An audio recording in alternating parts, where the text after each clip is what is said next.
ಹಚ್ಚಿದೀವಿ ಹಾಂ. ಇವತ್ತು ಅಮ್ಮ ಏನಮ್ಮ ನುಗ್ಗೆ ಸೊಪ್ಪಿನ ಚಟ್ನಿ ಪುಡಿನ ನುಗ್ಗೆ ಸೊಪ್ಪಿನ ಚಟ್ನಿ ಪುಡಿ ಮಾಡ್ತಿದ್ದಾರೆ. ಇದು ಒಂದು ಎಷ್ಟೈತಮ್ಮ? ಇದು ಒಂದು 1/4 kg ಇರಬೇಕಾ, ಇಲ್ಲಾಂದ್ರೆ ಒಂದು 200 ಗ್ರಾಮ್ ಇದೆಯಾ? 1/4 kg ಇರುತ್ತೆ. ಹಾಂ, 1/4 kg ಸೊಪ್ಪು, ಆಮೇಲೆ ಉದ್ದಿನಬೇಳೆ 2 ಗ್ಲಾಸು, ಕಡಲೆಬೇಳೆ 2 ಗ್ಲಾಸು, ಉದ್ದಿನಬೇಳೆ 1 ಗ್ಲಾಸು, ಆಮೇಲೆ ಮೆಣಸಿನ್ಕಾಯಿ ನೀವು ಎಷ್ಟು ಖಾರ ತಿಂತೀರೋ ಅದ್ರ ಮೇಲೆ ತೊಗೊಳ್ಳಿ. ನಾವು ಜಾಸ್ತಿನೇ ತೊಗೊಂಡಿದ್ದೀವಿ. ಇದಕ್ಕೆ ಬ್ಯಾಡಗೆ ಮೆಣಸಿನ್ಕಾಯಿ ಹಾಕಬೇಕು. ಬ್ಯಾಡಗೆ ಮೆಣಸಿನ್ಕಾಯಿ ಇಲ್ಲ ಅಂತ ಅಂದ್ಬಿಟ್ಟು ನಾವು ಗುಂಟೂರು ಮತ್ತು ಖಾರ ಮೆಣಸಿನ್ಕಾಯಿ ತೊಗೊಂಡಿದ್ದೀವಿ. ಆಮೇಲೆ ಬೆಳ್ಳುಳ್ಳಿನೂ ಅಷ್ಟೇ ಒಂದು 50ರಿಂದ 100 ಗ್ರಾಮ್ ಇದೆ ತೊಗೊಂಡಿದ್ದೀವಿ. ಆಮೇಲೆ ಇಂಗು ಮತ್ತು ಉಪ್ಪು. ಇವಾಗ ಅಮ್ಮ ಹೇಳ್ತಿದ್ದಾರೆ ಹೆಂಗೆ ಮಾಡಬೇಕು ಅಂತ. ಮಾಡಮ್ಮ ಫಸ್ಟ್ ಯಾವ್ದು ಉರಿಲಿ? ಕಡಲೆಬೇಳೆ ಉರಿಲ್ಲ? ಹಾಂ, ಯಾವುದಾದ್ರೂ ಉರಿಲಿ.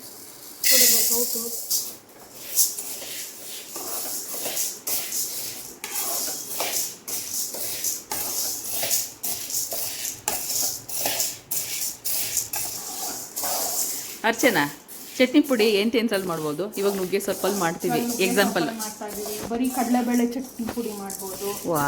ಆಮೇಲೆ ಹುರ್ಗಡ್ಲೆ ಚಟ್ನಿ ಪುಡಿ ಮಾಡ್ಬೋದು. ಕರ್ಬೇವಿನ ಸೊಪ್ಪಿನ ಚಟ್ನಿ ಪುಡಿ ಮಾಡ್ಬೋದು. ಎಲ್ಲ ಕಾಳುಗಳು ಹಾಕಿ ಚಟ್ನಿ ಪುಡಿ ಮಾಡ್ಬೋದು. ಆಮೇಲೆ ತರಕಾರಿ ಹಾಕಿ ಚಟ್ನಿ ಪುಡಿ ಮಾಡೋಕ್ಕಾಗಲ್ವಾ? ಇಲ್ಲ, ತರಕಾರಿ ಹಾಕಿ ಸಾಂಬಾರ್ ಮಾಡ್ಬೋದು. ಹೌದಾ? ಹೋಗ್ಲಿ ಮೇಡಮ್.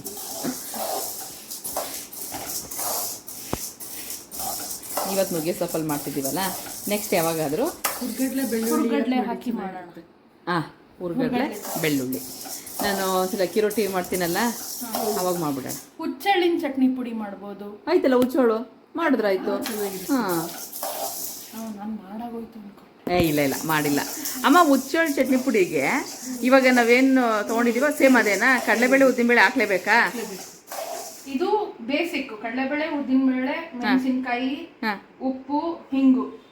ಕೆಲವರು ಬೆಳ್ಳುಳ್ಳಿ ಹಾಕೋಬಹುದು, ಇಲ್ಲಾಂದ್ರೆ ಇಲ್ಲ. ಇದ್ರ ಜೊತೆ ಕಾಂಬಿನೇಷನ್ ನುಗ್ಗೆ ಸೊಪ್ಪು, ಹುಚ್ಚೆಳ್ಳು, ಹುರ್ಗಡ್ಲೆಗೆ ಕಡಲೆಬೇಳೆ, ಉದ್ದಿನಬೇಳೆ ಎಲ್ಲ ಏನು ಹಾಕಲ್ವಾ? ಅದಕ್ಕೆ ಮೆಣಸಿನಕಾಯಿ, ಬೆಳ್ಳುಳ್ಳಿ, ಹುರ್ಗಡ್ಲೆ, ಉಪ್ಪು, ಹುಣಸೆಹಣ್ಣು ಬೇಡ ಅದಕ್ಕೆ. ಇಷ್ಟೇನಾ? ಅದರಲ್ಲಿ ಟೇಸ್ಟ್ ಬರೀ ಬೆಳ್ಳುಳ್ಳಿ ಮತ್ತೆ ಮೆಣಸಿನಕಾಯಿ. ಹೌದಾ? ಬಿಸಿ ಬಿಸಿ ಅನ್ನಕ್ಕೆ ನೋಡೋಣ. ನೆಕ್ಸ್ಟ್ ಅದನ್ನೇ ಇದು ಮಾಡೋಣ. ನಿಮ್ಮನ್ನ ಖಾಲಿ ಆಯ್ತಲ್ವಾ? ಇದು ಫುಲ್ ಕೆಂಪಗಾಗೋವರೆಗೂ ಹುರಿಬೇಕು. ಅಂದರೆ ಲೇಟ್ ಆಗುತ್ತೆ, ಏನಿಲ್ಲ ಅಂದ್ರೆ ಒಂದು 10 ನಿಮಿಷದ ಮೇಲೆ ಆಗಲ್ವಾ? 10 ನಿಮಿಷದ ಮೇಲೆ ಆಗುತ್ತೆ. ಈ ಚಟ್ನಿ ಪುಡಿ ಎಲ್ಲ ರೆಡಿ ಮಾಡಬೇಕು ಅಂದರೆ 1 hour ಬೇಕು ಮಿನಿಮಮ್. ಇದರಲ್ಲಿರೋದು ಎಲ್ಲ ಇಂಗ್ರೀಡಿಯೆಂಟ್ಸು ಸಪ್ರೇಟ್ ಆಗಿ ಹುರ್ಕೋಬೇಕು. ಅದು ನೀಟಾಗಿ ಕೆಂಪಾಳ, ಅದು ಜಾಸ್ತಿನೂ ಮಾಡೋಂಗಿಲ್ಲ, ಕಡಿಮೆನೂ ಮಾಡೋಂಗಿಲ್ಲ. ಮೀಡಿಯಮ್ ಫ್ಲೇಮಲ್ಲಿ ಚೆನ್ನಾಗಿ ಕೆಂಪಾಳ ಉರಿಬೇಕು. ಅಂದರೆ ಅದು ಕಪ್ಪು ಆಗಂಗಿಲ್ಲ ಅಂತ ಅಷ್ಟೇ, ಕೆಂಪಗಿರ್ಬೇಕು, ಗಮ್ ಅಂತ ಇರಬೇಕು.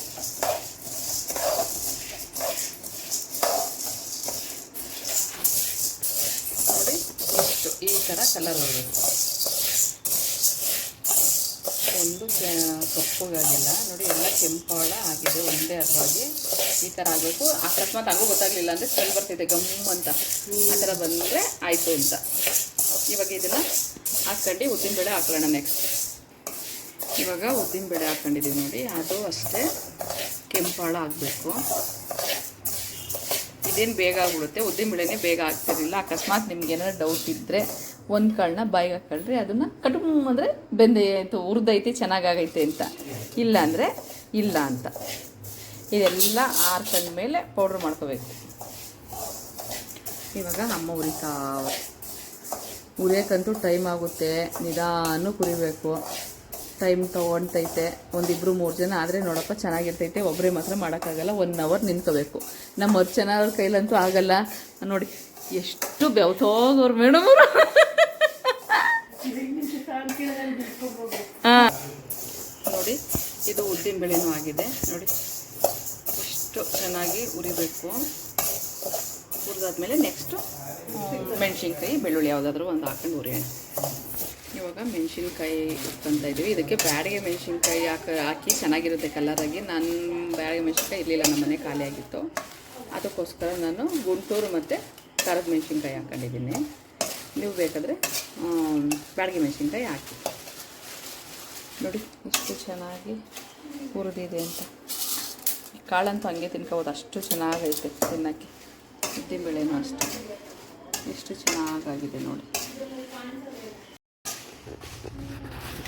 ನೋಡಿ ಮೆಣಸಿನ್ಕಾಯಿ ಆಗಿದೆ,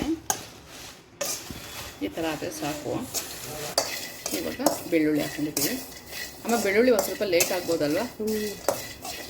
ಬೆಳ್ಳುಳ್ಳಿ ಒಂದು ಸ್ವಲ್ಪ ಹಸಿದಿರೋ ಐತಲ್ಲ, ಅದಕ್ಕೆ ಒಂದು ಸ್ವಲ್ಪ ಲೇಟ್ ಆಗುತ್ತೆ. ಸೊಪ್ಪು ಬೆಳ್ಳುಳ್ಳಿ ಎರಡೇ ಲೇಟ್ ಆಗೋದು, ಇನ್ನು ಮಿಕ್ಕಿದ್ದು ಬೇಗ ಫಾಸ್ಟಾಗಿ ಆಯಿತು. ಕಡಲೆಬೇಳೆ ಒಂದು ಲೇಟಾಗಾಯ್ತು ಅಷ್ಟೇ.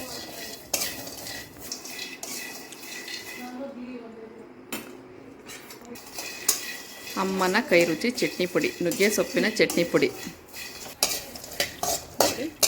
ಇನ್ನೊಂದು ಸ್ವಲ್ಪ ಆದರೆ ಇದಾಯಿತು ಅಂತ, ಇದು ಆಯಿತು, ಸಿಡಿತಾ ಇದೆ ಪಟ ಪಟ ಅಂತ, ಆವಾಗ ಆಯಿತು ಅಂತ.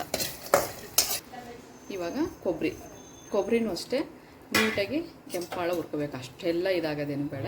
ಸುಮ್ಮನೆ ಲೈಟಾಗಿ ಒಂದು ಸ್ವಲ್ಪ ಹಸಿ ಇದೆಯಲ್ಲ ಅದೊಂದು ಸ್ವಲ್ಪ ಡ್ರೈ ಆಗಲಿ ಅಂತ ಅಷ್ಟೇ, ಇನ್ನೇನಿಲ್ಲ.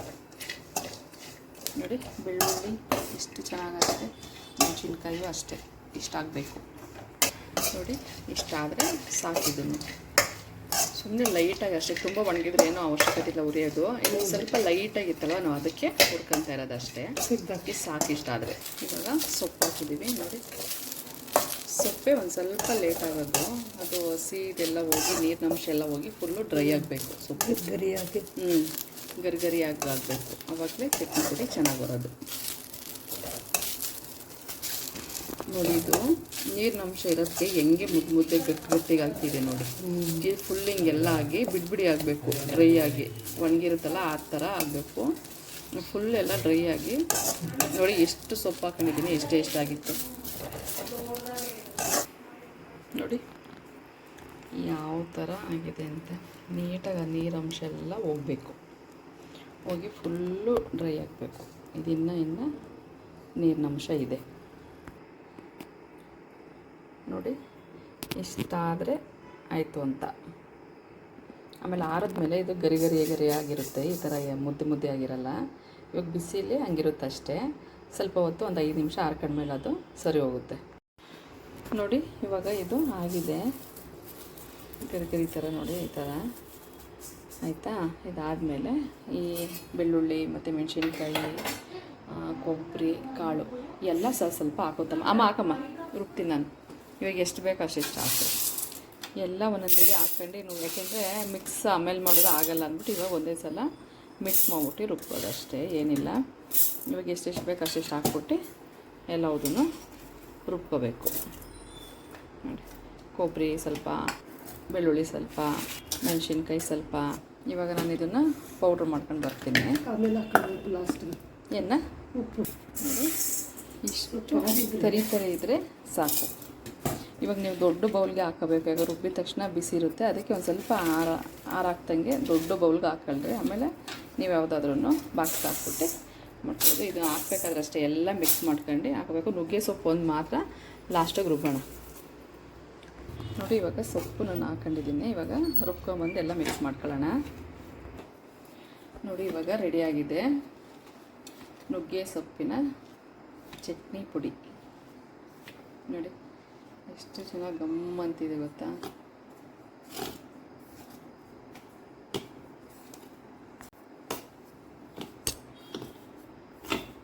ಇದಕ್ಕೆ ಉಪ್ಪು, ಇಂಗು ಇವಾಗ ಹಾಕಿ ಮಿಕ್ಸ್ ಮಾಡ್ಕೋಬೇಕು. ಫಸ್ಟು ನಾವೇನು ಉಪ್ಪು ಹಾಕಿ ರುಬ್ಬಿರಲಿಲ್ಲ, ಮಿಕ್ಕಿದೆಲ್ಲ ರುಬ್ಕೊಂಡಿದ್ದು. ಇವಾಗ ಇಂಗು ಮತ್ತು ಉಪ್ಪು ಹಾಕಿ ಮಿಕ್ಸ್ ಮಾಡ್ತಾಯಿದ್ದೀವಿ. ನೀಟಾಗಿ ಮಿಕ್ಸ್ ಮಾಡಿ ಇವಾಗಲೇ ನೀವು ಟೇಸ್ಟ್ ನೋಡ್ಬೋದು. ಅಮ್ಮ ನೀವೇ ನೋಡಿ ಫಸ್ಟು. ಹೌದಾ, ಬಾ ನೂನದೇ ಬರ್ತೈತೆ. ಅರ್ಚನಾ ಬಾ, ಇವತ್ತು ನೀನೇ ಟೇಸ್ಟ್ ನೋಡೋದು. ಟೇಸ್ಟು ನೋಡಿ ರಿಸಲ್ಟ್ ಹೇಳ್ಬೇಕು ಹೆಂಗಿದೆ ಅಂತ.